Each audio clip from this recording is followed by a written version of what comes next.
Hello, hello, je suis ravie de vous retrouver pour cette guidance Oracle Astro des Sagittaires et Ascendant Sagittaire pour le mois de janvier 2023.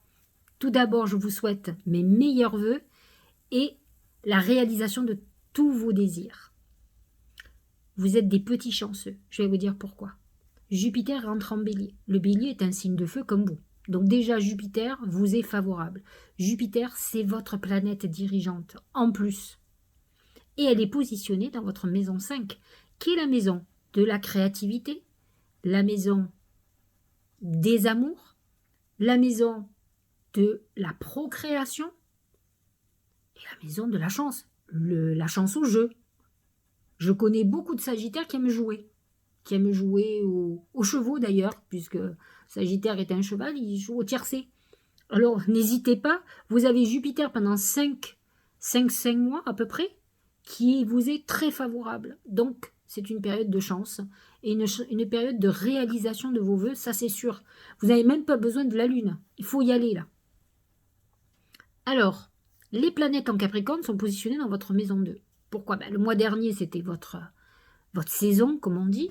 Et là, lorsque le Soleil passe en Capricorne, ça y est, le Soleil a continué sa course et il se positionne dans votre deuxième maison, qui est une maison financière, patrimoine, achat immobilier, investissement. Vous êtes dans une période d'argent où vous allez attirer l'argent, d'autant plus que Jupiter est positionné dans une maison de chance. Vénus va passer en Verseau, je vais vous en parler, mais surtout vous avez le Soleil en Capricorne jusqu'au 20 janvier. Et vous avez surtout Mercure. À chaque fois, je les confonds. C'est Mercure qui est dans votre maison 2 où effectivement, vous allez penser beaucoup à vos finances. Là, il est possible que vous soyez replongé vers quelque chose du passé. Donc, vous pourriez avoir des dépenses, des blocages sur des investissements et autres. Vous avez certainement beaucoup plus d'argent qui sort que ce qui ne rentre. Mais attention, à partir du 19 janvier, là, le truc s'inverse. On a réglé tout ce qu'on devait à régler, on paye tout ce qu'on a à payer. On est quand même dans une phase où on a beaucoup d'idées pour générer de l'argent. Et à partir du 19 janvier, Mercure devient direct. Et là, ça devient beaucoup plus intéressant. On rentre, on rentre des sous, quoi. Ça va aller beaucoup mieux. Il se trouve qu'ensuite, le Soleil passe en maison 3, la maison du Verseau, qui est une maison de communication à partir du 21 janvier. Vénus est positionnée en maison 3. C'est un bon moment pour pouvoir faire une rencontre. Il faut accepter les invitations, sortir, aller sur les réseaux sociaux, pourquoi pas Internet, les applications de rencontres. Vous êtes dans une période clé où les échanges seront plutôt agréables, d'autant plus qu'à partir donc, du 19, Mercure n'est plus rétrograde. Et à partir du 19 janvier, effectivement, on a des échanges qui sont beaucoup plus fructueux. Donc, soyez un peu patient. Mieux vaut attendre un petit peu que Mercure, la planète de la communication, soit directe. Ce qui est intéressant aussi, c'est que Mars, qui est en Gémeaux, est positionné dans votre maison 7, la maison du couple, la maison des associés. Mars en maison 7, ça amène quand même des conflits. Des conflits quand quelque chose n'avance pas ou ne tourne pas comme vous voulez. Donc on est sous tension. En tension avec les couples, en tension avec des associés, en tension peut-être même avec votre clientèle. Vous pouvez être un peu soupolé, un peu à fleur de peau. Heureusement, ça va se calmer. À partir du 13 janvier, les choses avancent. Vous allez avoir un Mars qui peut vous mettre sous tension, mais qui va surtout vous faire avancer. En tout cas, vous ne sentirez pas des blocages, des nœuds, des choses qui ne vous conviennent pas. À partir du 13 janvier, ça ira beaucoup mieux. Vous pourriez avancer justement sur une association. Vous pourrez faire des actions qui seront fructueuses. Les planètes en taureau sont positionnées dans votre maison 6. Vous n'êtes pas particulièrement en harmonie avec le taureau.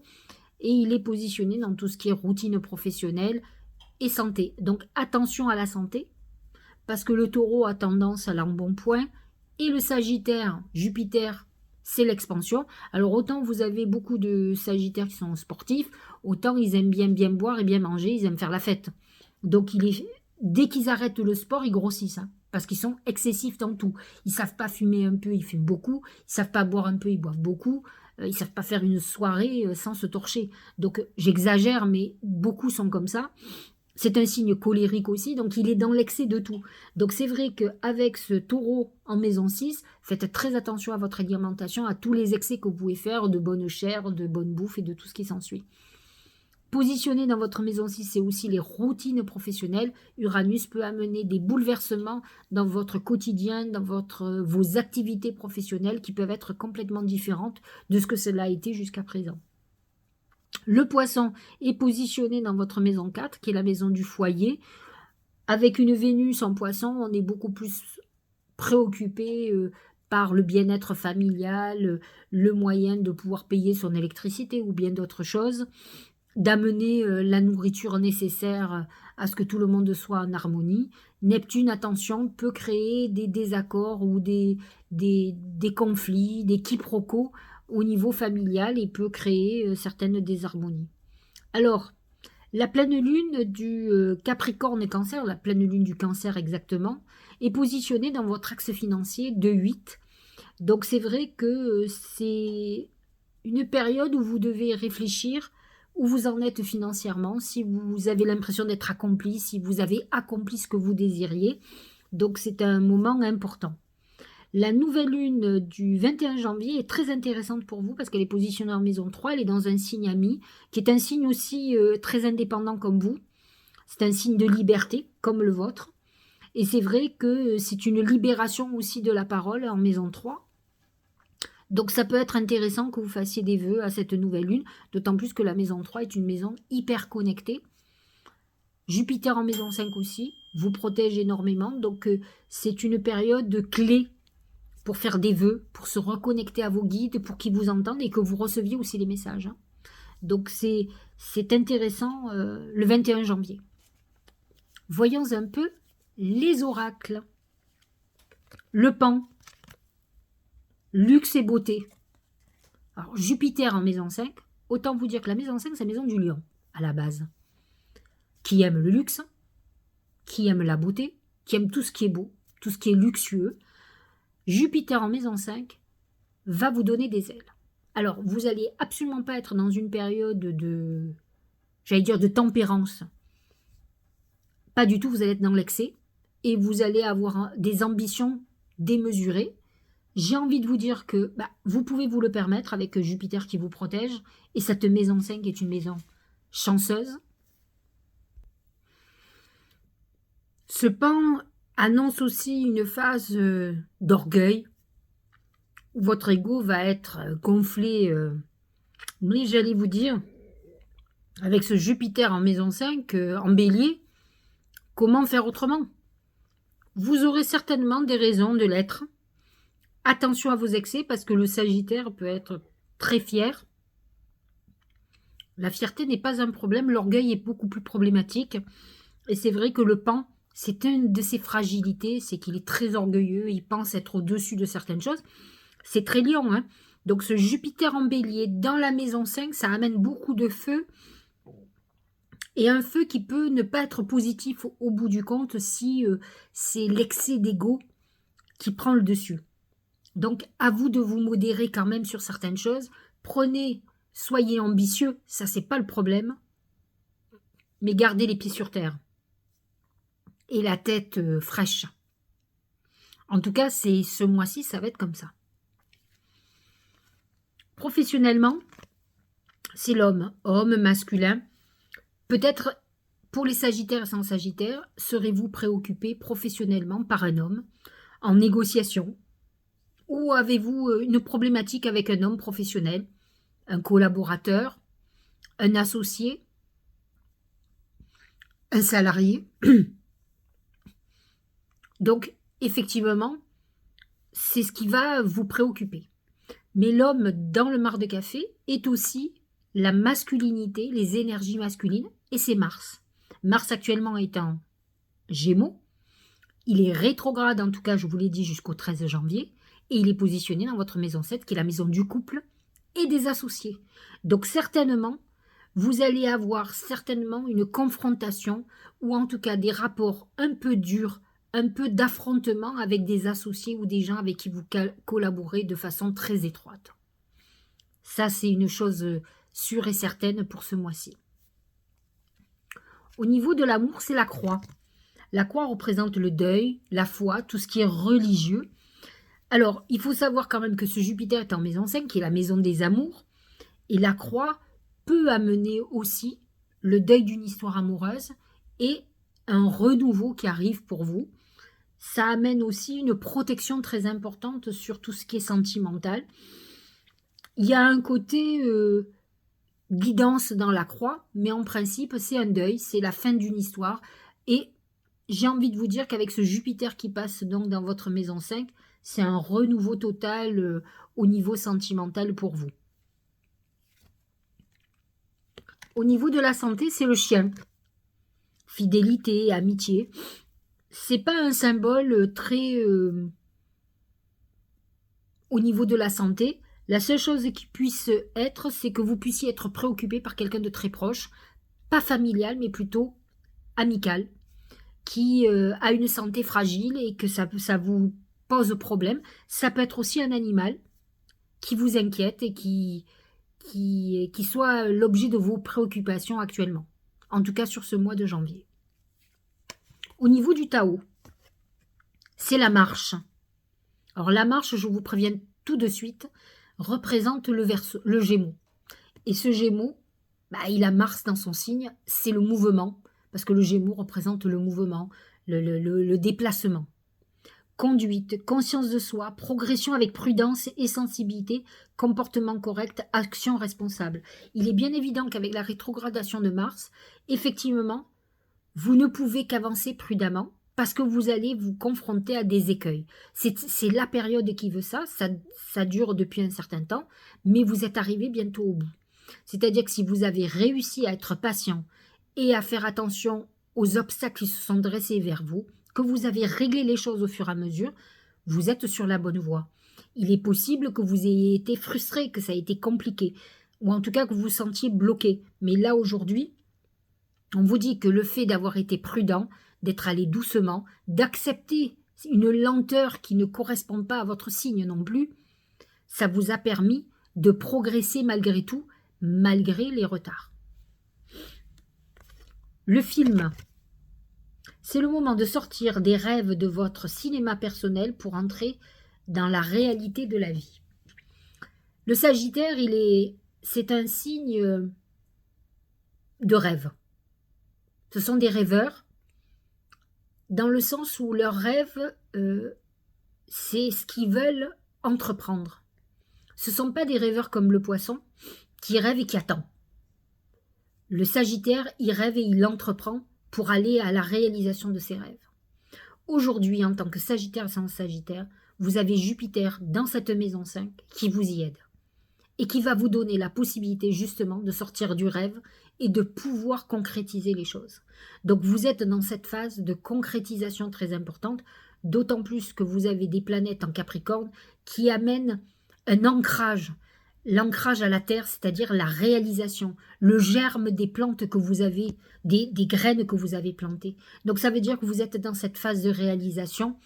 Là, à partir de janvier, vous rentrez dans la concrétisation de vos rêves. Donc vous êtes sur la bonne voie.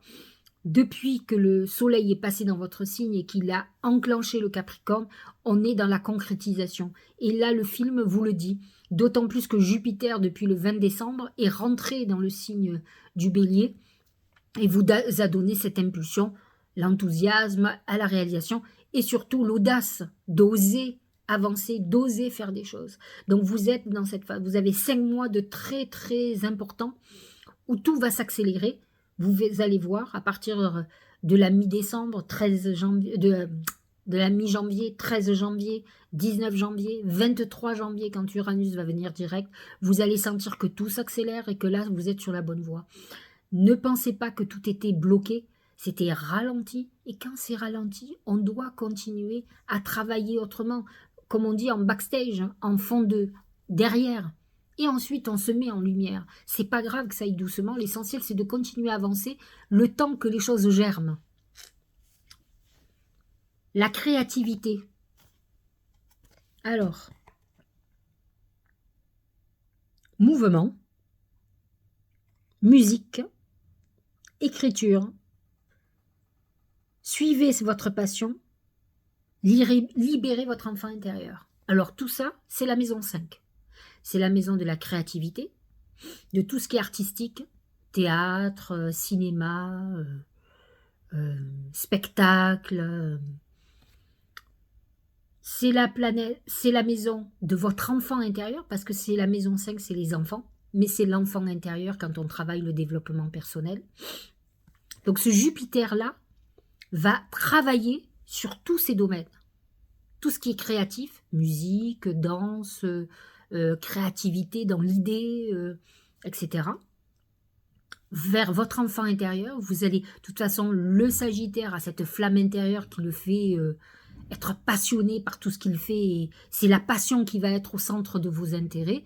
Vous ne savez pas faire sans passion, mais là, tout est décuplé. Jupiter, dans un signe de feu et dans votre maison 5, ne peut que faire exploser. Vous ne pourrez pas faire des choses qui ne vous intéressent pas. Vous sortez des routines, vous ne faites que les choses par passion. Et quand on fait les choses par passion, ça marche en principe. Il n'y a pas de raison que ça ne marche pas. Cette maison 5 est une maison chanceuse. On dit que mouvement, vous avancez, vous faites les choses. Donc vous êtes dans une période idéale de créativité, de procréation aussi, je vous l'ai dit, c'est un bon moment pour faire un bébé. Beaucoup de Sagittaires et sans Sagittaires, s'ils sont en période de volonté de faire un enfant, sont dans des bonnes phases pour faire un bébé et pour procréer. Suivre ses passions, je vous l'ai dit, ça fait partie du signe du Sagittaire, mais là avec cet amas de feu, la maison 5 qui est marquée par le lion, Jupiter qui est dans le bélier et le Sagittaire est votre signe. Là, on explose au niveau de tout ce qui est puissant au niveau de la passion. Déconstruire ses peurs. La peur est cet espace-temps qui se trouve entre la zone de confort et ta zone de magie. Regarde chacune de tes peurs, nomme-les, conscientise-les, déconstruis-les une à une et traverse-les pour rejoindre la magie où l'âme agit. Ce que je veux vous expliquer, c'est qu'avec ce Jupiter en bélier, peu de Sagittaires et sans Sagittaires auront peur. Ils vont être portés complètement par cette passion, par cette chance en plus. Ils ressentiront la passion, l'envie d'y aller, cet élan, cet enthousiasme. Donc, il y a peu de chances que vous ayez des peurs. Maintenant, je ne dis pas que tous les Sagittaires et les ascendants Sagittaires sont optimistes ou savent qu'ils ont une bonne étoile qui les guide. Mais dans tous les cas, il est très important que si vous n'êtes pas ce genre de Sagittaire ou ascendant Sagittaire, vous retrouviez cette magie-là. Le Sagittaire a un avantage sur beaucoup d'autres signes, c'est que normalement, il est dirigé par Jupiter. Et Jupiter, c'est le dieu des dieux, celui qui mène l'univers. Vous comprenez?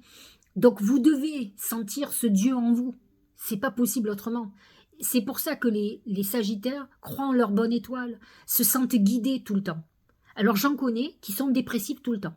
Ce sont des Sagittaires qui ont beaucoup plus de consonance Scorpion ou Capricorne, puisqu'ils sont entre les deux signes. Il faut que vous sortiez de ça et que vous fassiez revivre ce Sagittaire, cette flamme qu'il a à l'intérieur. N'oublions pas que le Sagittaire est avant tout un signe de feu. Et ce signe de feu, c'est la passion, c'est l'amour, c'est l'élan, l'enthousiasme. Il a ce côté enfant intérieur qui s'émerveille de tout, le Sagittaire. Moi, je vous avoue que j'ai toujours été heureuse d'être ascendant Sagittaire. La seule chose que ça m'a apporté de négatif, c'est mon poids. Parce que Jupiter, c'est l'amplification, je grossis. Mais autrement, je ne voudrais pas avoir un autre caractère. Voilà. Il y a certaines choses de moi que je voudrais modifier parce que personne n'est parfait.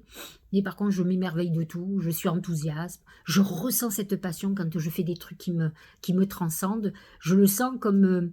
je l'ai ressenti aussi quand je fais des prières. Je sais ce que c'est que de vivre la passion quand on prie. De ressentir cette sublimation, c'est extraordinaire. J'ai vécu ça. Je le vis moins aujourd'hui parce que je prie peut-être moins intensément, mais à une époque, je priais énormément et j'ai envie de revenir à ça. C'est très important, ça fait partie de moi et de mon équilibre. Et je trouve que c'est extraordinaire de ressentir toutes ces vibrations internes, de sentir l'extase. C'est ça, en fait. C'est l'extase. Donc, le Sagittaire a ça. Alors, essayez, si vous êtes plutôt Sagittaire, morose, que vous ne vous reconnaissez pas dans ce que je vous dis, n'oubliez jamais que ça fait partie de vous. C'est juste que vous laissez justement vos peurs prendre le dessus sur cette nature extraordinaire qui est une nature optimiste. Et quand on est optimiste, ben on a les portes qui s'ouvrent. C'est ça la loi d'abondance. Si vous êtes d'une nature pessimiste, vous n'attirerez que des choses négatives. Les gens qui sont optimistes attirent à eux plein de choses. Moi, il m'arrive parfois d'être dans des lieux, pourtant, je ne suis pas obligatoirement sympathique, hein, mais j'ai des gens, ils me regardent, ils me sourient. Donc je leur souris, je vois pas pourquoi je leur sourirais pas, même si je les connais pas. Mais souvent ça m'arrive. Dans les supermarchés et autres, les gens se retournent, me sourient. Alors je me dis, ils doivent voir quelque chose que je ne vois pas, mais c'est pas grave. C'est que je dégage quelque chose de bienveillant qui leur plaît. Mais ça fait partie de moi, de cette animation à la vie. Même si je suis d'accord avec vous, croyez-moi, j'ai les yeux bien ouverts, je vois ce qui se passe partout. Il n'y a pas que des choses belles. Mais moi je crois que c'est la nature qui me, c'est la nature qui m'exalte, de toute façon. Alors déconstruisez ces peurs et retrouvez votre nature joviale du Sagittaire, cette flamme intérieure qui va vous animer, qui va vous donner des ailes, comme si rien ne pouvait vous résister. J'espère que cette guidance vous aura éclairé. Vous êtes le dernier signe de ce mois-ci, puisque j'ai commencé par le Capricorne. J'ai fini mes guidances de janvier, ce fut périlleux et laborieux, mais j'y suis arrivée. Je vous souhaite en tout cas une très très bonne année. Vous démarrez fort. Continuez comme ça. En tout cas, pour ceux qui sont pessimistes, retrouvez votre nature optimiste. Vous verrez que votre vie va devenir beaucoup plus simple. Je vous embrasse et je vous dis à bientôt.